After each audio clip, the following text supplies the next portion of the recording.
শাখা ও বালিকা শাখায় যারা তদারকি করেন মেয়েদের পক্ষে থেকে ইসলাম, খন্দকার তানভীর আহমেদ, মুসাদ্দেক বিল্লাহ মাসুদ, তাওসিন আল মাহমুদ বাইজিদ,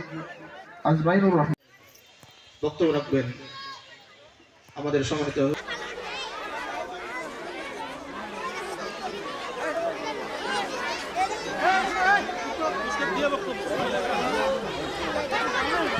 যারা যারা ফুল পাইছে সবাই ফুল 2024-এর চড়াই উতরাই বেরিয়ে অসংখ্য গ্লানি এর মধ্য দিয়ে সাফাতিয়া সিনিয়র মাদ্রাসার সাবেক অধ্যক্ষ জনাব হাবিবুল্লাহ বাহার যে আমাদের যে শনিবার ছুটি, এই ছুটিটাকে আমাদের পক্ষ থেকে